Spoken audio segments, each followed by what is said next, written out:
Hey everybody, what's going on? Hellmite here, bringing you another video from Grab the Lantern today. Today I wanted to talk about Ardent Censer at Worlds, and the complaints people are laying at Riot's feet about Ardent Censer. I do think that, to a certain extent, the Ardent Censer complaints are stemming from the fact that it has been a long season, I think, for everybody. There have been a lot of very contentious changes, shall we say, to the game, and this is sort of the last straw. People are sick and tired of all of these big changes, but I think the biggest issue for me is that people are still complaining about Ardent Censer as though it's still a big deal. It really isn't. The biggest problem is that Riot are playing Worlds on a different patch from us. Ardent Censer on Live, I think, is a completely fine item. I don't see any problem with Censer on Live. I think it gives Enchanter supports a good way of having more power in the game that doesn't come just from straight up stat boosting, and it helps them do their job better. I think Ardent Censer on Live is fine. The biggest issue at the moment, though, is that Ardent Censer on Live is not the same as Ardent Censer at Worlds, and the one on Worlds is a very, very overtuned item.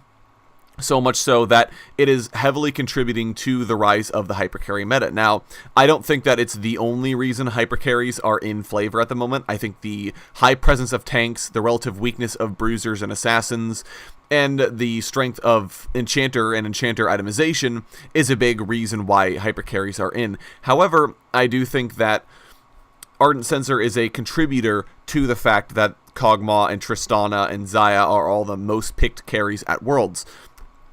And the biggest issue for me is that Riot attempted to do things too passively. The interesting thing is that Riot were too, I guess, liberal with their changes in 2015 when we had the Juggernaut update, which was the Worlds patch. They went out, they massively changed 4 champions. They introduced new items, they had new options for people, and then they said, alright, and now we're going to make people play on this patch for our biggest competition of the year, and we have all these changes that haven't been tested yet. And as we all know, that led to a gigantic clusterfuck because things were unbalanced. Mordekaiser and Gangplank Gangplank ended up being 100% pick ban. Mordekaiser was almost 100% pick ban. There was only one game in which he wasn't present. And in general, it was kind of a mess of a tournament because Riot changed too much all at the same time. Fast forward to this year. Riot were very, very careful in their lead up to Worlds. We had multiple patches where not very much happened. They were tweaking things very gently, very carefully. Lots of high-profile champions and items were tweaked just so slightly. But the biggest issue is by being so passive, Riot didn't consider the fact that the Ardent Censer was still going to be too strong on the patch they were planning on playing Worlds on.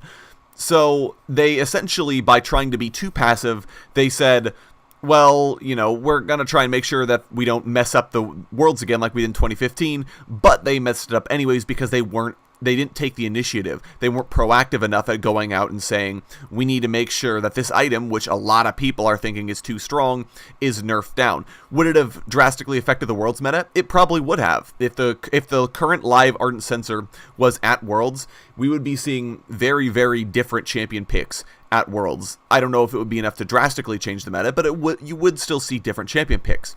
However, by not changing it, you kind of ended up with more of the same, and I don't see the meta changing. Now, in 2016, we had a very dynamic Worlds meta. It was very interesting to see how things slowly adapted from the sort of Ezreal Nami god lane to back to more the bruisery, frontliney supports. That was really interesting change to me, seeing how the meta evolved over the year. That's what a good Worlds should look like.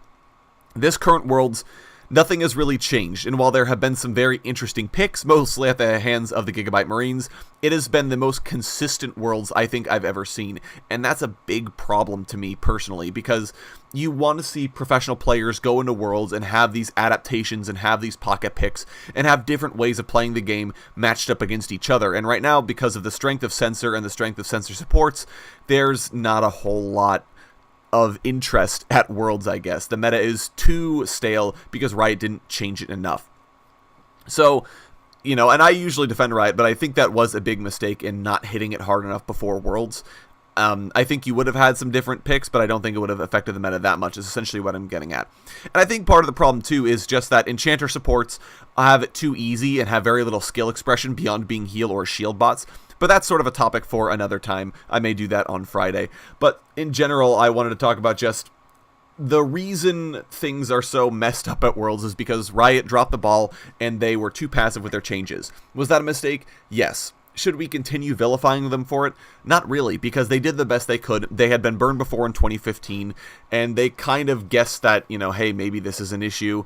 We need to make sure we don't make as many changes. So hopefully this is something they've learned from. And, you know, I get that it gets annoying hearing the casters talk about it, but that is the patch they're playing on. It's just sort of the nature of the game that Censer is going to be very strong, and until someone comes up with either a drastically new playstyle that's proven to be better than the Censer, or finds a counter for the Censer, there's not a whole lot of change that will really happen. So basically what I'm saying is, be mad about it, but be constructive with the criticism. We can say, yeah, this sucks, it's a terrible viewing experience, it's a stale meta, but make sure we're directing the issue at Riot for being too passive, and not just saying, well, they made it so that it was too broken, or the casters are dumb for talking about it too much. Of course they're going to talk about it.